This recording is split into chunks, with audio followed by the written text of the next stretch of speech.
Nunca olvidaré el día en que mi padre me llamó con esa mirada que solo usa cuando algo grave está a punto de decirse. El ambiente en la casa estaba pesado, como si el aire mismo supiera que una desgracia había ocurrido antes de que alguien la anunciara. Y así fue. Mi hermano mayor, había muerto. No hubo explicaciones largas, solo un silencio incómodo, un silencio que hablaba más que cualquier palabra. Mi padre, Judá, no lloró frente a nosotros, pero su voz, por primera vez, se quebró. Y detrás de esa voz quebrada vino algo más, la ley.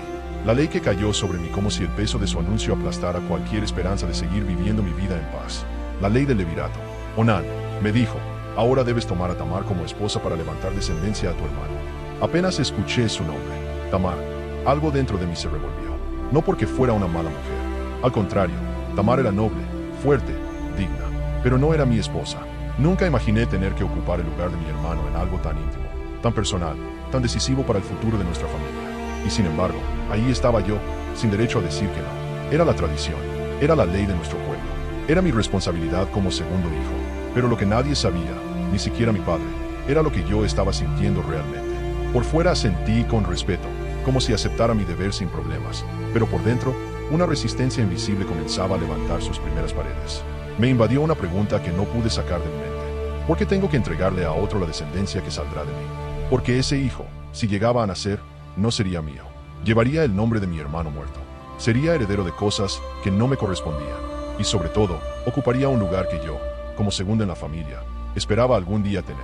Esa mezcla de deber, enojo y confusión empezó a envenenar mi corazón sin que yo lo notara. Y mientras más pensaba en lo que debía hacer, más claro se volvía algo que no me atrevía a decir en voz alta. No quería cumplir esa ley, pero aún así, caminé hacia Tamar, sabiendo que lo peor no era la responsabilidad que caía sobre mí ese día. Lo peor era lo que esa responsabilidad iba a despertar dentro de mi alma.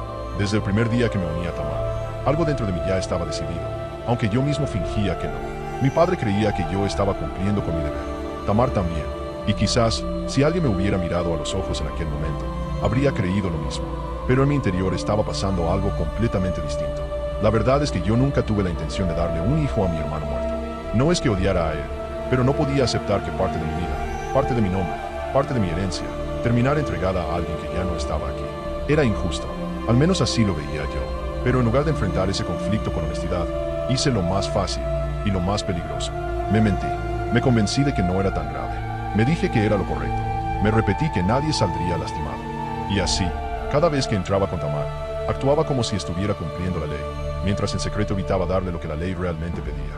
Sí, cada vez que llegaba el momento final, derramaba mi semilla en tierra. Lo hacía rápido, lo hacía sin que ella lo notara, lo hacía con una precisión casi mecánica. Con el tiempo, se volvió rutina, mentir delante de mi familia, mentir delante de Tamar. Y lo peor, mentirme a mí mismo.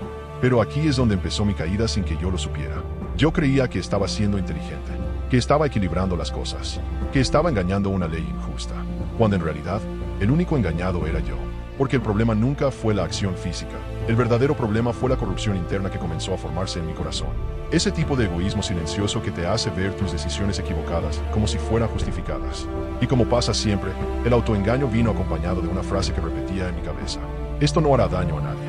Pero cada decisión que tomé en aquel silencio estaba hiriendo a alguien. Estaba hiriendo a Tamar, que esperaba un hijo. Estaba deshonrando a mi padre, que confiaba en mí. Estaba traicionando la ley que debía honrar. Y, sin saberlo, también estaba provocando la reacción de alguien más. Alguien que sí lo estaba viendo todo. Alguien que no podía ser engañado. Ese alguien era Dios. Yo no lo sabía todavía, pero cada vez que derramaba mi semilla, estaba cavando mi propia tumba espiritual. Recuerdo el día exacto en que todo cambió. No fue un día oscuro, ni hubo señales en el cielo, ni temblores en la tierra. Al contrario, todo parecía normal.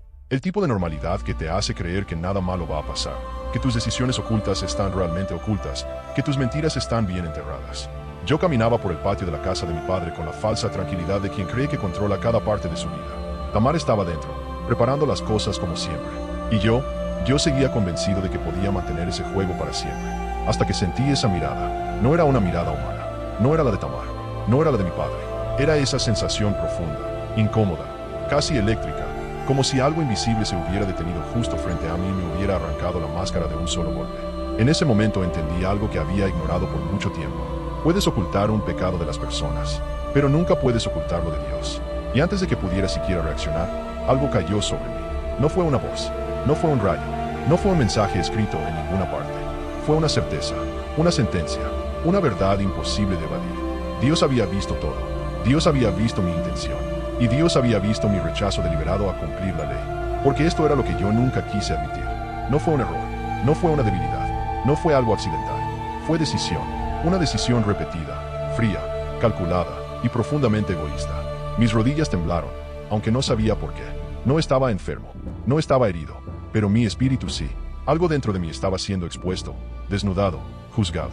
Y ahí, en medio de ese silencio que se volvió insoportable, comprendí algo que jamás había querido enfrentar. El pecado no me destruyó cuando lo cometí. Me destruyó cuando lo justifiqué, cuando llené mi mente de excusas, cuando me dije que no era tan malo, cuando convertí mi egoísmo en una necesidad personal. Ese fue el verdadero veneno. Y justo cuando intenté respirar hondo para calmarme, sentí un peso inexplicable sobre todo mi cuerpo. No un dolor físico, pero sí una presión que me paralizó. Era como si la vida misma se estuviera alejando de mí. Entonces supe la verdad que me heló la sangre. Lo que había hecho no solo había sido visto, había sido juzgado. Y ese juicio venía directo del cielo. El derrumbe había comenzado. Lo que ocurrió después no puedo describirlo como un simple castigo. No fue algo progresivo, no fue una advertencia, no fue una consecuencia natural de mis actos. Fue juicio directo, inmediato, absoluto. Como si Dios hubiera estado esperando el momento exacto para mostrar lo que muchos temen aceptar. No fue mi acción física lo que provocó mi final. Fue mi intención. Recuerdo que intenté dar un paso, solo uno, pero mis piernas no respondieron. Era como si el peso de todas mis justificaciones me hubiera caído encima al mismo tiempo. Mi respiración se hizo pesada, mis manos empezaron a temblar, y una sensación indescriptible me recorrió la espalda, como si algo hubiera decidido que mi tiempo se había acabado. No escuché truenos, no vi fuego bajar del cielo, no hubo voces, no hubo ángeles, solo hubo verdad, una verdad brutal, pero justa. Y esa verdad era esta. Yo sabía exactamente lo que estaba haciendo, y aún así decidí hacerlo. Eso fue lo que Dios juzgó, porque la gente suele pensar que Dios castigó un acto físico, pero no. Si fuera así, muchos habrían caído igual que yo. Lo que Dios juzgó fue que yo conocía la ley, conocía mi responsabilidad, conocía el propósito de mi deber, y aún así elegí traicionar. No por debilidad, sino por conveniencia, no por ignorancia, sino por rebeldía, no por tentación, sino por egoísmo. Y mientras el juicio avanzaba, lo más terrible no fue la muerte, fue la conciencia plena de cada una de mis excusas cayendo delante de mí, como vidrios rompiéndose uno por uno. Recordé todas las veces que dije no quiero darle descendencia a mi hermano. Recordé todas las veces que fingí cumplir mientras saboteaba el propósito. Recordé todas las veces que pensé que nadie se daría cuenta. Y en ese instante entendí la verdad que casi nadie se atreve a enseñar. Dios no mata a un hombre por un acto aislado. Dios juzga el corazón que se niega a cambiar. El mío estaba endurecido, frío, negado. Y Dios, que ve lo que nadie ve, decidió poner un alto. Mi fuerza desapareció como si alguien hubiera apagado una lámpara desde dentro. No hubo tiempo de pedir perdón. No hubo tiempo de negociar. No hubo tiempo de correr. Porque este juicio no fue para destruirme. Fue para que mi historia quedara como advertencia para todo el que crea que puede jugar con la verdad y ganar. Pensé que mi historia terminaba cuando mi cuerpo cayó al suelo. Pero no. La muerte no fue un punto final, sino una revelación. Fue allí, en ese instante donde todo se vuelve silencioso, que entendí lo que muchos vivos jamás llegarán a comprender. No vi llamas, no vi oscuridad infinita, no hubo cadenas ni gritos. Lo que vi fue claridad, una claridad tan aguda que dolía. Era como si Dios me permitiera observar mi vida desde afuera, sin filtros, sin justificaciones, sin orgullos. Vi cada decisión, cada pensamiento, cada excusa, no como yo las veía, sino como las había visto desde siempre. Y entonces lo entendí. El verdadero pecado de mi vida nunca fue el acto. Fue el corazón que se volvió experto en maquillarlo. Vi cómo me convencí de que mis intenciones eran razonables. Vi cómo disfrazaba mi egoísmo de sentido común. Vi cómo usaba mis heridas como excusa para romper leyes espirituales. Vi cómo me comparaba con otros para sentirme justificable. Y lo peor, vi cuántas veces Dios me advirtió sin que yo lo notara. Pequeñas incomodidades, personas que me corrigieron, momentos donde mi conciencia me hablaba, situaciones donde pude haber rectificado, pero yo elegí ignorarlo. Esa fue mi caída real. Y mientras observaba todo eso, escuché la misma voz que me había hablado tantas veces, pero ahora sin suavidad, sin susurros, sin rodeos. Tú no caíste por debilidad, caíste porque te amaste más a ti que a la verdad. Esa frase me atravesó como una espada, porque al final, mi historia no fue sobre un mandamiento incumplido, ni sobre una tradición rota, ni sobre un deber familiar. Mi historia fue sobre un corazón que se acostumbró a justificarse hasta que ya no pudo reconocer su propio engaño. Y allí lo comprendí. Dios no busca perfección, busca honestidad. No castiga los errores, castiga la soberbia que se niega a admitirlos. No juzga al que cae, Juzga al que se esconde detrás de excusas, aun sabiendo la verdad. Mi muerte no fue un acto de crueldad divina.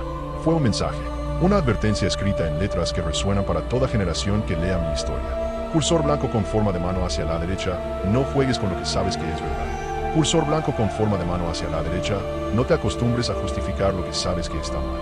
Cursor blanco con forma de mano hacia la derecha, no creas que tu intención queda escondida solo porque nadie la ve. Porque Dios sí la ve. Siempre. Incluso cuando tú decides no verla.